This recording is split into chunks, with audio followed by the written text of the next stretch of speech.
সময় গুনগুন করে দিন রাত কান্দে। একদিন আবু বকর এই রাস্তা দিয়া যাইতেছিল, শুনে কে যেন নবীর প্রেমে কান্দে। ডাকলেন, বাড়িতে কে আছো?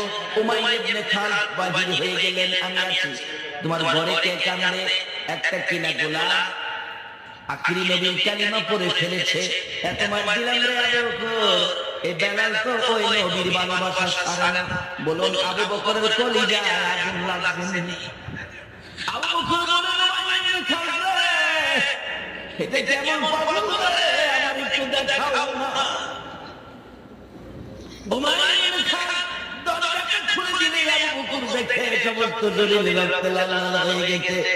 আমি যে নবীর পাগল, আরে পাগল এখানে বন্দী হয়ে কান্দে। আবু বকর বলেন, উমাইয়া খালদ, এই পাগলটাকে বিক্রি করে দাও না, মাইরা লাভ হবে কি? বিক্রি করলে তুমি নিবে? আবু বকর বলেন, নিব। কত দাম? যা কিনছি তা দিতে হবে, আমি রাজি তাই দিব। ও আবু বকর, এই পচা বেলাল নিয়ে কি করবে? আবু বকর কান্দে, উমাইয়া খালদ রে, নবীর পাগল দে রে, আমি নবীর দরবারে আইব। উমাইয়া খালদ বলেন, আমি যদি বেশি টাকা দাম চাই তাও কি তুমি দেবে?